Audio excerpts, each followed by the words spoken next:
қабілеті жоқ. Пакетті аламыз, сол пакетті үрлесек, ол сізге қарсылас күші жоқ. Ұстап тұрсаңыз, сол ішінде ауа қалып қояды, жай шығып жатады. Сол секілді, буллезда ауру кезінде сіздің өкпеңізде эластикалық қызметі жоқ шарик емес, жай ғана пакет сияқты, қарсылас күші жоқ. Ауаны жұтасыз, мысалға, 5 литр ауа жұттыңыз, бірақ оның сыртқа шыққаны 3 литр. 2 литрі өкпенің ішінде қалып қалады. Сол кезде сіздің келесі жұтқан ауаңызбен сізге оттегі жетіспейді, сонымен сіз қиналасыз, симптомдары тапырлап қалу. Көп жағдайда адамдар байқайды. Сол буллезда ауру болған кезінде ана былайға жаңағы жамбасымен отырып алып,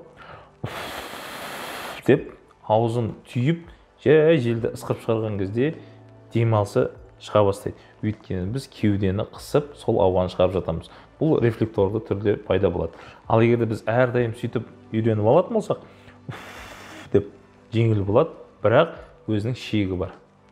Кейін ол сіздің жүрегіңіздің ақауына алып келеді. Алдындағы бағдарламаларда айтып кеткендей, жаңағы легочное сердце, жүректің өкпелік жүрекке алып келуі мүмкін. Ол басқа ақаулар туғызып жатады. Сол себептен буллезда ауру кезінде не істеу керек? Жаңағыдай үлкен зат, ауыр заттарды көтеруге қажет жоқ. Өйткені сіз хөп деп күшенген кезіңізде шықпай жатқан ауа одан сайын ұлғая береді. Ұлғая береді. Өкпенің газ алмасатын жері азаяды да, ал жай ғана өкпенің ішіндегі құбыз ұлғайып, сізге ауа жетпей қалады.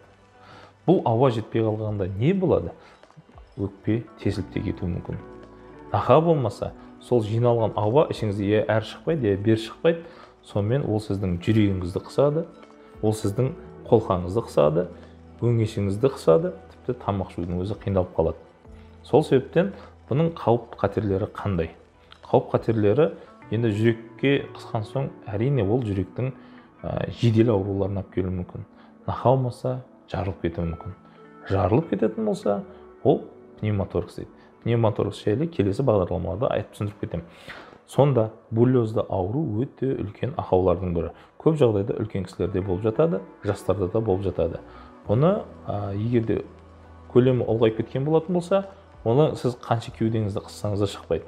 Оның емі тек қана хирургиялық. Хирургиялық жолмен оны кесіп, оның қажеті жоқ қой. Сол себептен сау өкпе орнына толып, сіз демалысыңызды жақсартасыз. Енді операциядан қорқудан қажет жоқ. Себебі операция жасаған кезде сізге қазіргі заманда, енді 21 ғасырда торакоскопиялық операциялар жасалады. Кішкентай ғана тесікпен 2-3 тесік жасайды. Соның ішінен видео, жаңағы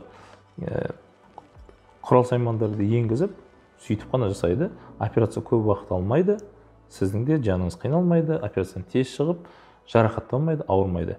Өмір салтын ұстанып, қоғамға орала бересіз. сол себептен булезді ауру бұл әрине қалай айтсақ екен, серьезный ауру дейміз ба? Сол серьезный десек қазір біз көңіл бөлеміз ғой орысшалап. Ал енді мына үлкен кісілерде көп жағдайда булез ауру бұл эмфиземамен бірдей қылып қабылданады. Эмфизема деген ол кезде өкпеде тесіктердің майда көп болуы. Ол кезде операция салмаймыз, тек қана дәрілік көмек көрсетеміз. Ал егер булезді ауру кезінде үлкен бір ұлғайған тесіктер болатынса, оны тек қана операция салып алып тастауымыз керек. Өйткені ол қуыстың ішінде шықпаған ауа қалады. Шықпаған ауа болса, ол жерде қабыну болады. Ол іріңдеуі мүмкін. Іріңдесе өкпе шірейді. Сол себептен өкпені шіртпеңіздер. Әрқашанда өкпе деген тал сияқты. Өкпені тек қана көгертіп жүру керек. Сол себептен денсаулықтарыңызға сақтықпен қараңыздар. Әрқашанда жыл сайын тексеріп тұрыңыздар. Кем дегенде жылына 1 рет. Аман болыңыздар.